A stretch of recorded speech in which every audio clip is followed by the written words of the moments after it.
Welcome to tonight's edition of Generals on Deck. I'm Chris Harris. Tonight, game number 1 of a 5-game series against the Birmingham Barons, a AA affiliate of the Chicago White Sox. We talk it over with Generals manager Jim Pankovits here on Generals on Deck. And another frustrating couple of days not being able to play baseball because of weather, but it's nothing new for this team.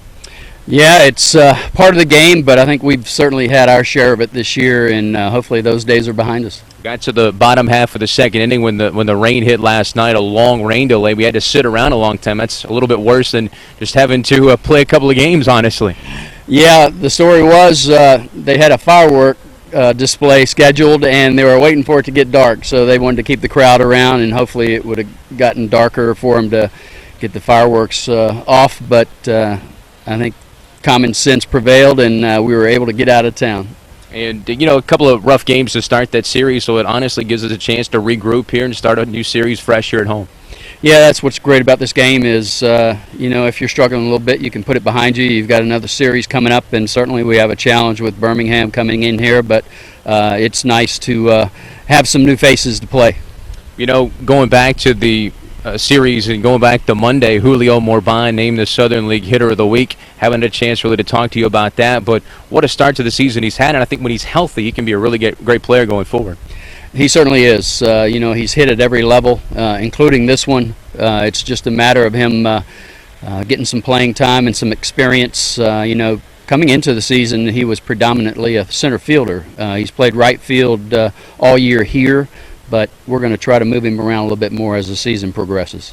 Tell me about your pitching staff and how missing a couple of games like we did Thursday and Friday affects the pitching staff, because Chance Ruffin goes 1 inning yesterday. Obviously, he can't come back and probably until his next turn in the rotation.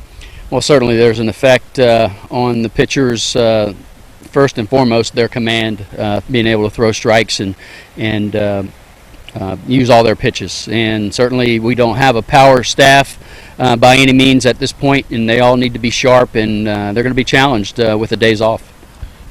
It's always fun to watch guys move up. We've seen so many guys this year go up to AAA, and then yesterday we got a chance to see Brad Miller make his Major League debut. The game was on the bus coming home last night on the satellite, and that was one of the more cool moments I've ever experienced.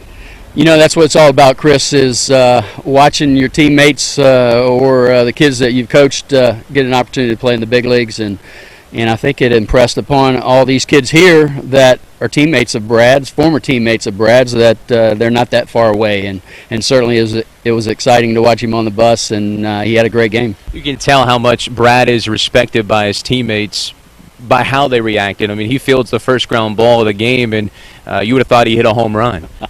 Well, he really approaches his career the way it should be done. He works extremely hard. He's conscientious. He accepts criticism and instruction extremely well.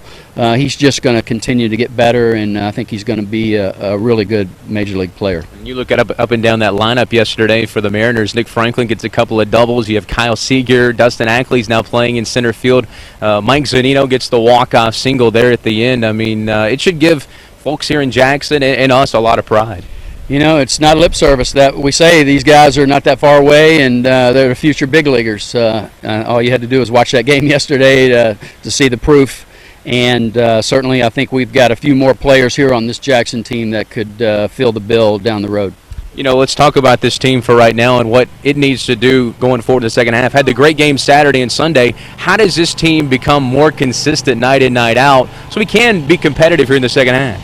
Well, I think first of all, our starters got to get off to a better start, keep us in the game, keep us from being behind early in the games, as has been the case too often lately. And I think our offense needs to start picking it up. We've struggled driving in runs. I think we've set the table extremely well most of the year.